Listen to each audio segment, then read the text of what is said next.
Bonjour, bonjour et bienvenue pour ce dernier web café de la saison avant les vacances d'été. Alors sujet, très, très, très intéressant, très, très technique, que nous attendions depuis un moment.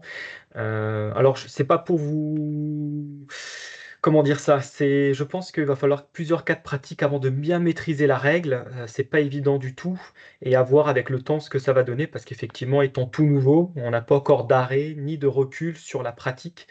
Donc, voilà, sujet plutôt technique les congés d'été. Alors pour rappel, sur la loi congés payés, qui est la loi Dadu, qui est en réalité une disposition d'adaptation au droit de l'Union européenne, c'est comme ça que la loi est appelée. Et donc cette loi vient, faire correspondre le droit français avec le droit européen qui lui, depuis 2009, nous demande en principe de, faire acquérir à un salarié en arrêt maladie, des congés. Comme vous le savez, en France, c'est la première cause de suspension du contrat qui vaut. Donc généralement, quand le salarié est en maladie, il n'est pas en présence effective et donc il ne cumule pas de congés. Et donc cette loi vient nous dire que, ben, désormais, par, période d'acquisition de 4 semaines, de maladie, le salarié aura droit à 2 jours et non plus, 0 comme auparavant. Donc c'est ici la principale différence qu'on va avoir par rapport à ce qu'on pouvait avoir avant, et toute la difficulté qu'on va avoir à reconstituer les compteurs, notamment après le retour d'un salarié en arrêt maladie. Donc on va voir plusieurs points, notamment l'alignement du droit européen en matière d'acquisition des CP, l'instauration d'une période de report de 15 mois, les modalités particulières d'application de la règle du dixième en cas de maladie, euh, et l'application rétroactive de la règle. Alors on va y aller progressivement, on va commencer doucement et vous verrez que les derniers slides seront un peu plus techniques avec des exemples. Pareil, les exemples iront aussi crescendo en difficulté. Le but est vraiment de tout comprendre et pas de faire que des exemples faciles et en pratique, vous n'en sortez pas quand vous avez des salariés qui sont absents sur une plus longue durée. Donc, comme je l'ai répété en introduction, désormais, le travail effectif, euh, était de 2,5 ou de 0,8 selon le décompte que vous avez dans votre entreprise, ou maintenant 2 jours en cas de maladie. Alors, ce qu'il faut savoir aussi d'origine, c'est que on a l'habitude que le compteur de congés s'alimente par mois. Sauf que, en pratique, la règle veut que ce soit pas par mois, mais c'est par période de 4 semaines. Pour question de facilité, comme vous le savez qu'on a 4,33333 semaines par mois, le législateur et d'une manière générale dans les entreprises, ont fait acquérir les congés par mois et non pas par 4 semaines. Sinon, il faudrait effectivement régulariser tous les mois les compteurs en fonction du nombre de semaines que vous avez sur un mois de février ou sur un mois d'août. Mais normalement, les semaines s'acquièrent bien sur 4 semaines de travail effectif ou désormais 4 semaines de maladie. Et donc, si vous faites vos calculs, si vous faites 4 semaines divisé par le nombre de semaines dans l'année, il y a encore 4 semaines en plus qui sont là, mais qui ne permettent pas d'acquérir des congés.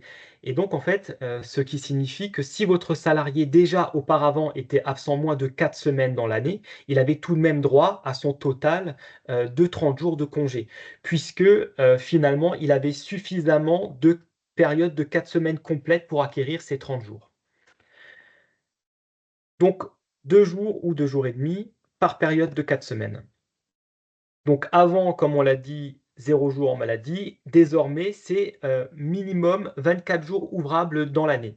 Donc ce qui signifie encore une fois qu'on ne s'aligne pas sur le droit français de 5 semaines, mais qu'on reste bien sur le droit européen qui est de, 24 jours. C'est-à-dire que si votre salarié est absent toute l'année, il n'aura pas le droit à 30 jours, mais il aura le droit à 24 jours maximum. Sauf s'il avait des périodes de présence. Par exemple, il était absent 10 mois et présent 2 mois, il aura plus que ces 24 jours, puisque finalement, les 2 jours de présence lui ont fait, les 2 mois de présence lui ont fait accumuler 2,5 jours de congé et non pas 2. Instauration d'une période de report de 15 mois. Alors, on rentre un peu plus dans le vif du sujet, une fois qu'on a bien compris qu'on cumule 2 jours par période de 4 semaines d'absence et donc qu'on doit faire des paquets dans l'année. Donc, le report des congés non pris du fait de la maladie, 15 mois, point de départ de cette période. Alors, règle générale, et vous avez une exception. La règle générale est que la période de prise des CP est encore ouverte ou close, le salarié dispose de 15 mois suivant l'information transmise par son employeur à la suite de sa reprise du travail. Donc, que la période de prise des congés soit encore ouverte ou qu'elle soit close, c'est-à-dire après le 31 mai de l'année, ben, le salarié, il revient, l'employeur a un mois pour l'informer de son droit à congé et surtout de la date jusqu'à laquelle il pourra les prendre. Donc c'est à l'employeur de faire le calcul, date de retour du salarié, plus 15 mois, est égal à la date maximum pour prendre ses jours de congé. Alors ici, encore une fois, euh, cette obligation d'information, elle permet au salarié de ne pas voir ses jours supprimés si vous ne l'avez pas informé. On a énormément de clients et d'entreprises qui, quoi qu'il arrive, ne suppriment jamais les jours de CP. C'est pour ça qu'en pratique, vous voyez parfois que certains salariés ont déjà, avant ce cas-là, 40, 50, 60 ou beaucoup plus de jours de congé sur leur compteur. Donc si la politique de l'entreprise, ce n'est de toute façon pas de réduire le jour de CP, finalement, cette obligation, que vous la fassiez ou non, ne changera rien puisque votre salarié aura de toute façon son compteur qui ne sera pas supprimé. Là où est l'intérêt, c'est si effectivement vous avez un suivi rigoureux du compteur de vos salariés, vous souhaitez les supprimer normalement à chaque fin de période de prise en disant à vos salariés, ben, vous aviez vos 30 jours du 1er juin au 31 mai de l'année suivante, vous n'avez pas pris vos jours, je vous les supprime. Donc si vous voulez tenir un suivi strict de la règle, effectivement, il faudra prévenir votre salarié, puisque pour que 15 mois après son retour, vous soyez en droit de lui supprimer ses congés. Donc ça, c'est la règle générale. L'exception vaut dans le cas où le salarié est absent sur une période complète d'un an d'acquisition de CP. Dans ce cas-là, l'information de l'employeur n'est pas obligatoire et il aura 15 mois à partir du premier jour de la nouvelle période pour prendre ses congés. Donc, comme on le verra après, vous avez un salarié qui est absent depuis 2009. Vous pouvez vous dire, ah ben mince, est-ce qu'il a le droit à 24 jours de congé depuis 2009 jusqu'en 2024? La règle est que, enfin, la réponse est non puisque il était absent en continu sur une période d'acquisition. Et donc, à chaque période de fin d'acquisition, c'est-à-dire il est absent depuis 2009, donc le 1er juin 2010, il était absent sur une durée continue, il a 15 mois pour prendre ses congés, il ne les prend pas parce qu'il est en maladie, les congés sont supprimés. Donc on repart à zéro. Il est encore en maladie, il recumule 24 jours de congés, les 15 mois sont écoulés, il repart à zéro, ainsi de suite. Donc, quand vous êtes absent sur une durée complète, une année complète d'acquisition, le point de départ est le premier jour, donc le 1er juin de la nouvelle période, et pour 15 mois. Si le salarié ne revient pas dans les 15 mois, les congés sont perdus. Donc ça, c'est l'exception pour les arrêts notamment de longue durée. Sinon, c'est à la date de reprise du salarié qu'il convient de l'informer si l'arrêt a duré moins de 1 an sur la période d'acquisition. Donc, toujours sur cette période de report, donc le retour du salarié après la prise ou le retour du salarié au cours de la prise, peu importe, vous devez toujours informer votre salarié de ses droits ACP. Donc on ne se pose pas la question, mon salarié est en maladie, il revient, on l'informe de son droit ACP. Comme on l'a dit juste avant, dans certains cas, il n'aura pas le droit au report parce que les 15 mois seront écoulés, mais il a tout de même le droit à un nombre de jours de CP acquis sur la dernière période. Donc, on informe toujours son salarié sur son nombre de jours auquel il a droit. Comment se fait cette information? Alors, elle se fait dans le mois qui suit la reprise du salarié. C'est l'employeur qui informe le salarié sur le nombre de jours de CP et, dans certains cas, dans la date limite pour les prendre. On le verra dans les exemples. Il y a des cas où, effectivement, il a pas, quand il est absent sur une même période et revient à une même période, comme la période d'utilisation du congé n'est pas encore ouverte, qu'elle s'ouvrira que plus tard, ben, on n'a pas besoin de l'informer que la période est reportée puisqu'elle n'a pas commencé. Donc, dans un cas, on informe sur son nombre de jours de CP et sur la date limite, et dans d'autres cas, uniquement sur le nombre de CP qu'il a, mais on informe, quoi qu'il arrive, toujours un salarié quand il revient de maladie. Et donc, on transmet l'information par tout moyen donnant date certaine, notamment en cas de contentieux, que vous soyez en mesure de pouvoir justifier que vous avez bien informé votre salarié sur son droit à CP. En pratique, ce qui va se passer, c'est qu'il aura déjà son compteur sur son bulletin de paye. Donc, dans les cas où il n'y a pas de date de report, le bulletin de paye sera suffisant en soi. Dans les cas où votre salarié bénéficie d'un report de 15 mois, ben, vous, employeur, vous devrez lui notifier la date limite par écrit jusqu'à laquelle il peut prendre son CP. Si vous ne le faites pas, comme on l'a vu avant, ben, il ne perd pas son droit à CP tant que vous ne l'avez pas informé ou tant qu'il ne les a pas pris en pratique. Alors, on va rentrer dans le vif du sujet encore un peu plus avec des exemples pratiques. Alors, il y en aura 2 ou 3. On commence par, la version la plus simple. Alors, vous avez donc ici l'exemple d'un salarié qui est en arrêt maladie du 1er mars 2024 au 31 juillet 2024 et il n'était pas en arrêt maladie sur la période précédente, donc la partie du 1er juin 2023 au 28 février 2024, il n'avait pas d'arrêt maladie. Donc, comme vous le voyez, il est en maladie de mars à juillet, donc il est sur 2 périodes d'acquisition différentes. Comment se passe l'acquisition de ces CP-là? Alors, comme on l'a vu, la période a commencé le 1er juin 2023, vous le voyez en bleu, bleu émeraude, bleu vert clair, du 1er juin 2023 au 31/5/2024. Je précise aussi spécialement dans ce webinaire une information sur la période de prise. Vous avez l'habitude en pratique que la période d'acquisition correspond à la période de prise. Mais légalement, la période de prise est toujours 1 mois avant le début de la période d'acquisition. Mais toutes les entreprises en France, généralement, faut coïncider les 2 périodes par mesure de simplicité, sinon on s'en sortirait pas. Mais légalement, je suis obligé de vous présenter la règle de droit, c'est-à-dire que la période de prise commence le 1/5 normalement et non pas le 1/6. Voilà, donc c'est pour ça que, si vous avez déjà vu certains webinaires ou certaines informations, vous n'avez peut-être pas compris pourquoi les dates étaient décalées. Voilà tout, c'est parce que dans le code du travail, la période de prise est définie de cette manière-là, même si en pratique, ce n'est pas le cas. Donc, nous sommes du 1/6 au 31/5/24. Sur cette période-là, il n'était pas en maladie du 1/6/23 au 1er mars 24. Donc, 9 mois. Pendant ces 9 mois, le salarié a cumulé 2 jours et demi de congé par mois de manière classique. Du 1er mars 24 jusqu'à la fin de cette période, c'est-à-dire le 31 mai 24, nous sommes à 3 mois, mars, avril, mai, 3 mois de maladie, 3 fois 2 jours de congé comme on l'a vu, donc il arrive ici à 6 jours de CP.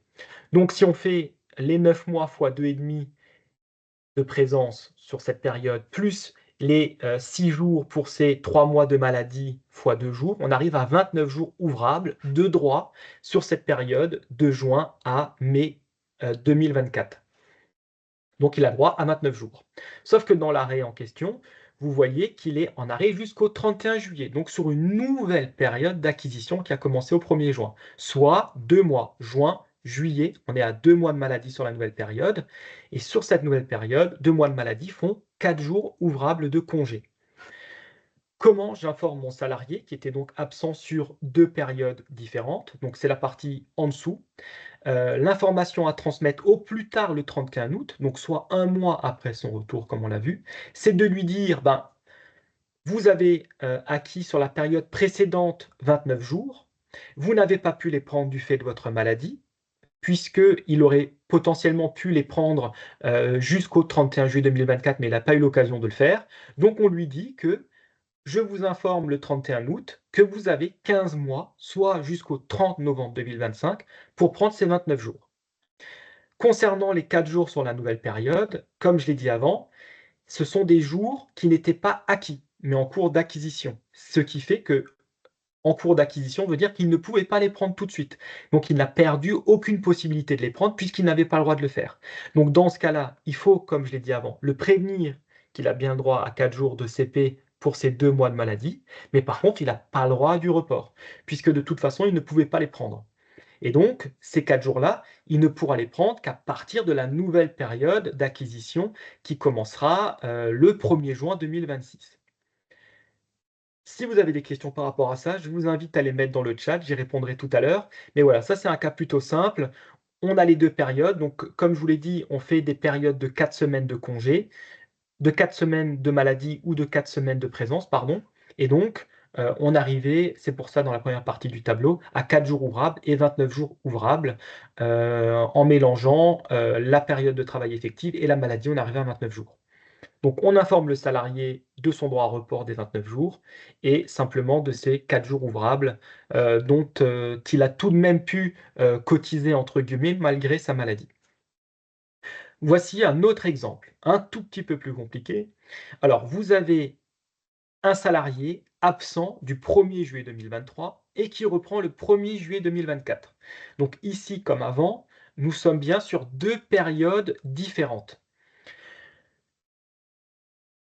Pour la période du 1er juin 2022 au 31 mai 2023. Donc le salarié, il est absent à partir du 1er juillet 2023, c'est-à-dire que son nouveau compteur a bien commencé au 1er juin 2023. On part du principe, comme vous le voyez, 28 jours ouvrables, que du 1er juin 2023 jusqu'au jour de son arrêt maladie, soit seulement un mois plus tard, il avait 28 jours de congé encore, parce qu'il en a posé 2 en juin, il en reste 28. Quand il reviendra après le 31 juillet 2024, il aura 15 mois pour les prendre, soit jusqu'au 31 octobre 2025. Concernant les congés acquis, notamment pendant la maladie, du 1er juillet 2023 au 1er juillet 2024, donc sur la période d'acquisition de juin 23 à mai 24, il a 27 jours ouvrables. Comment on arrive à ces 27 jours ouvrables?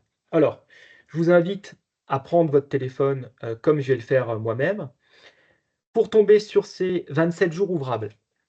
On reprend la période. Donc, le salarié est absent de juillet jusqu'au dernier mois de la période d'acquisition, donc jusqu'au 31 mai, puisqu'il revient qu'en juillet. Donc il est absent sur 11 mois de la période d'acquisition en question. 11 mois.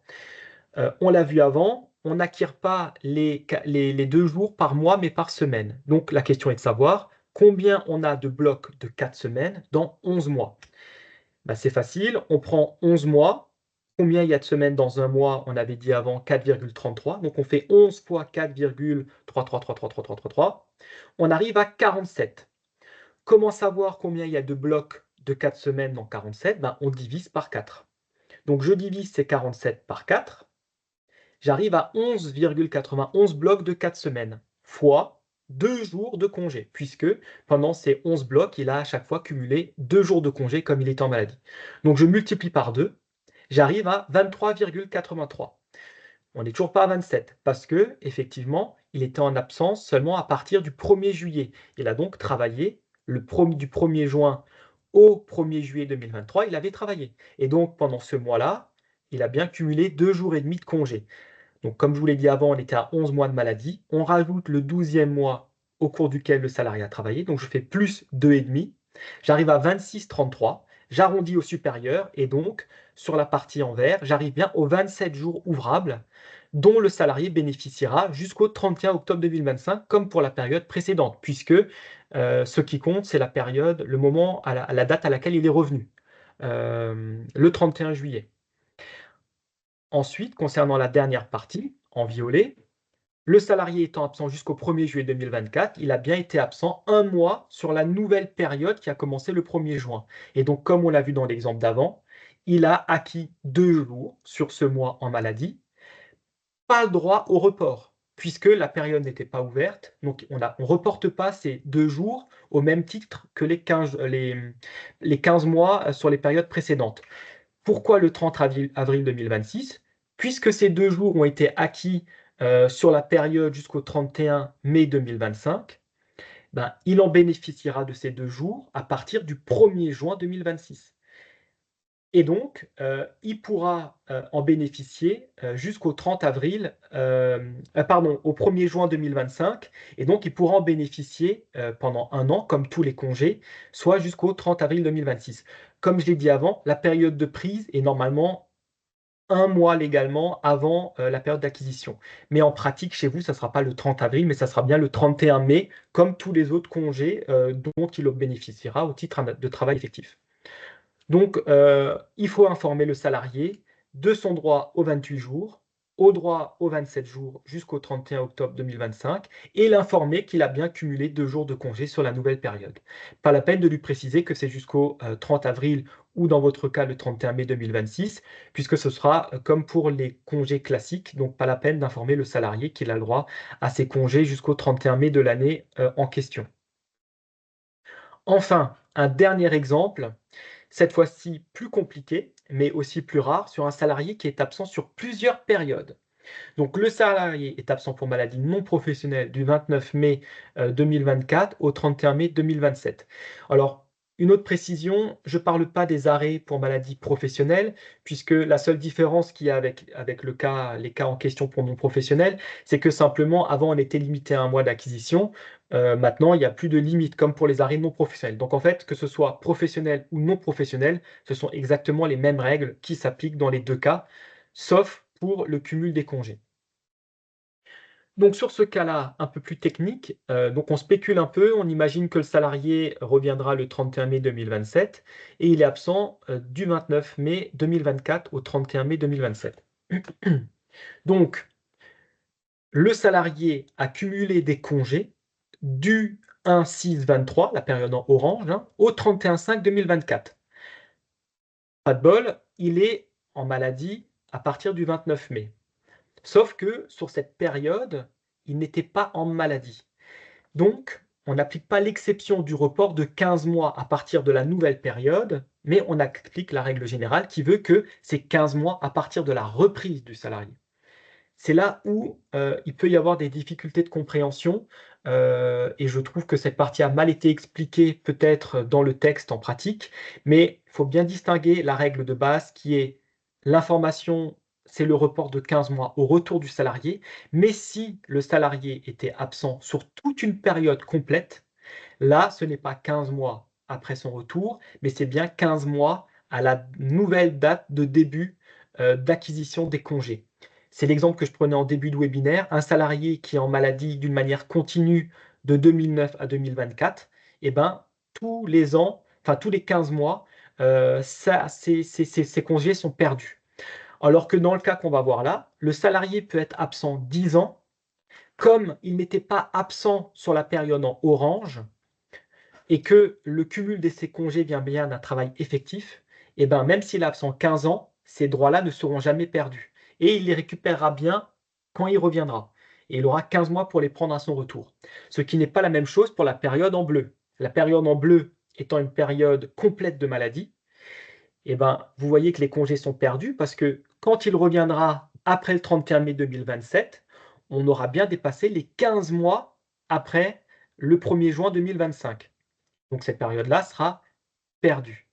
Concernant la période en vert, la période n'est pas perdue pour la raison suivante. Il a cumulé ses congés du 1-6-25 au 31-5-26. Au 1er juin 2026, ce salarié sur les congés acquis en vert a 15 mois pour les prendre.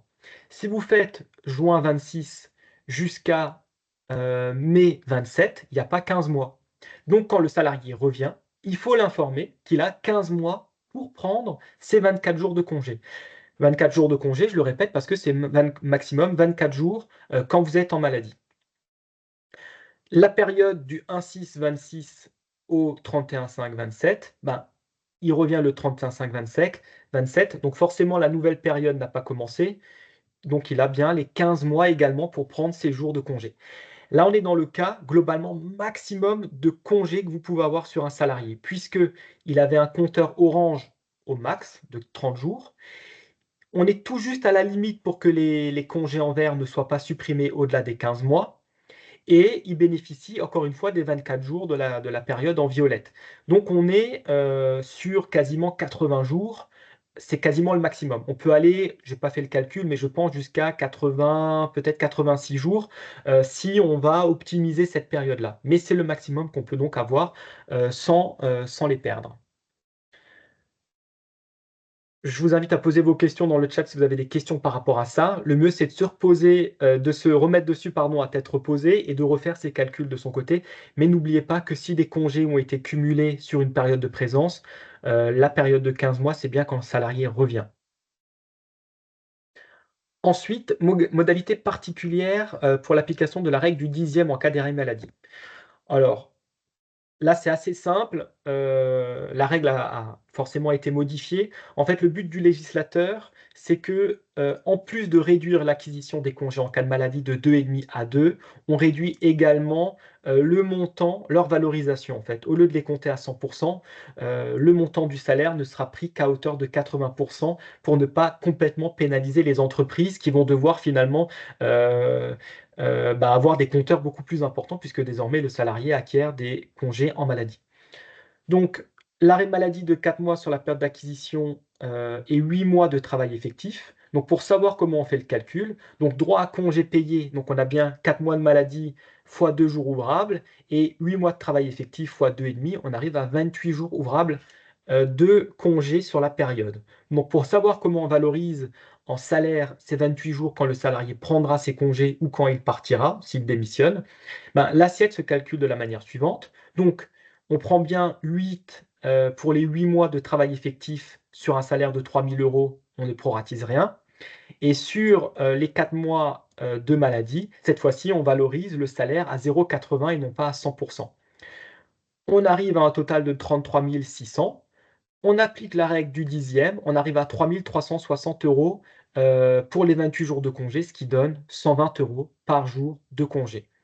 Voilà, donc on pouvait entendre que la règle du dixième ne s'applique plus et qu'il fallait appliquer 0,8. C'est pas le cas. En fait, les 0,8 s'appliquent sur le montant du salaire, mais la règle du dixième vaut toujours.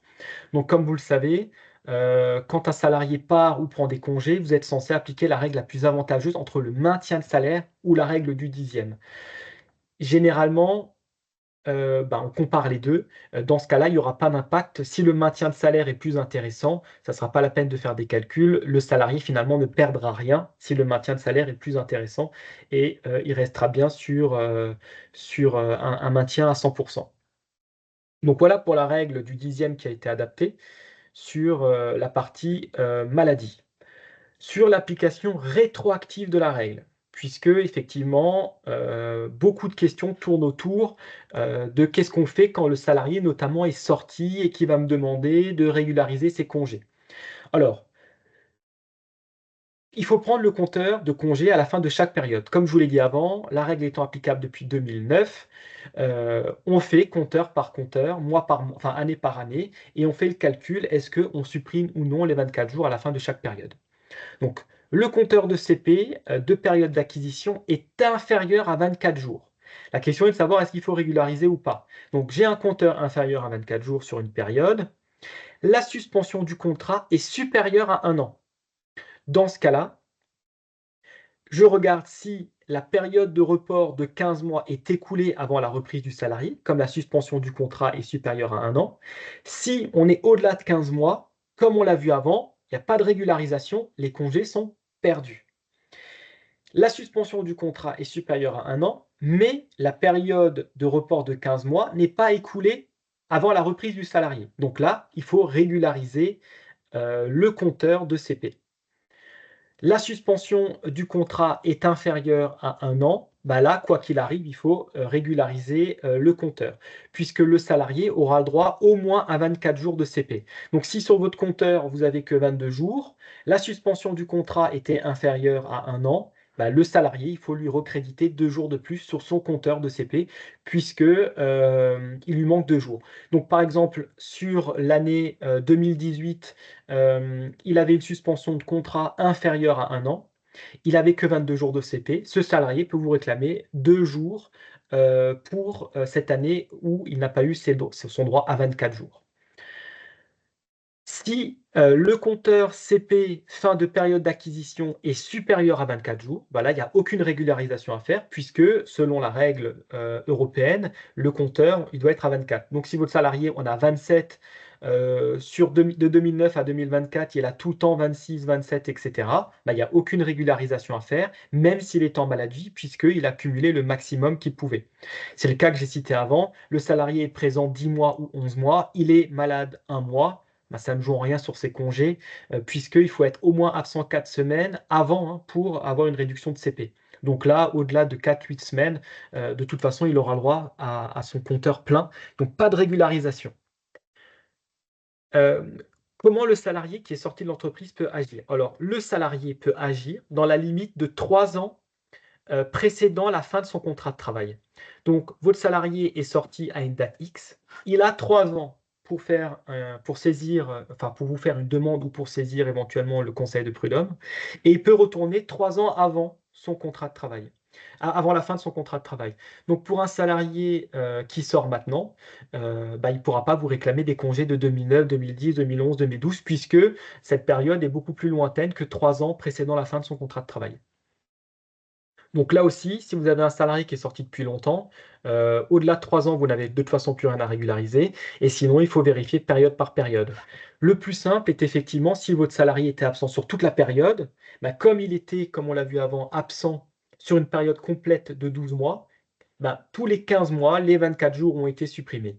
Mais par contre, s'il mélange période de présence et période d'absence, il faut bien vérifier à chaque fois que par période de 4 semaines de maladie, pardon, vous lui avez bien crédité le nombre de jours de congé qui manque, sauf s'il était déjà à 24 jours. Donc votre salarié qui a 18, vous vérifiez toutes les périodes d'absence de maladie par période de 4 semaines et vous lui recréditez 2 jours pour arriver au moins aux 24 jours sur ces années-là. On a fait le tour sur cette nouvelle réglementation. Donc, comme je vous le disais en début de webinaire, c'est pas forcément évident de s'y retrouver. Le mieux, c'est de passer effectivement par des cas pratiques. Pour mieux maîtriser la règle. Alors, je prends le chat pour répondre aux questions, vu qu'on a déjà légèrement dépassé le temps. Si un salarié ne revient pas, maladie professionnelle, puis maladie normale, puis invalidité, et cela se terminera par un licenciement pour inaptitude.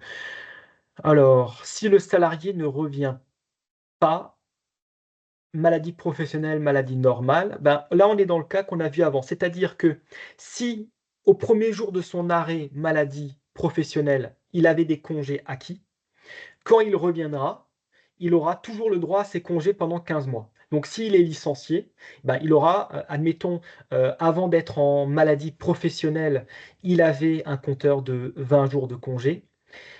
Quand vous le licenciez pour inaptitude, sur le solde de tout compte, il y a déjà ces 20 jours de congés qu'il avait acquis avant d'être en maladie. Ensuite, il faut se référer aux périodes précédentes.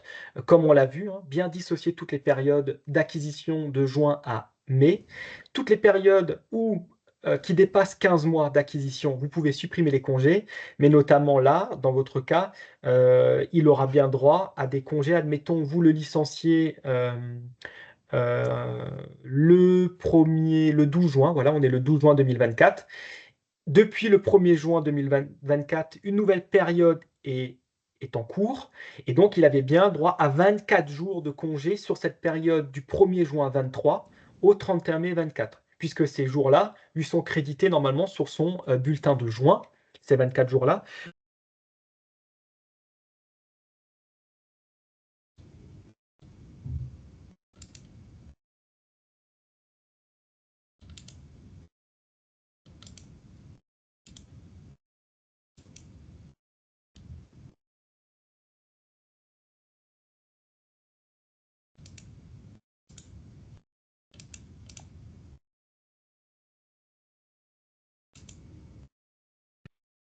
Alors, je sais, il y a peut-être eu un souci de son.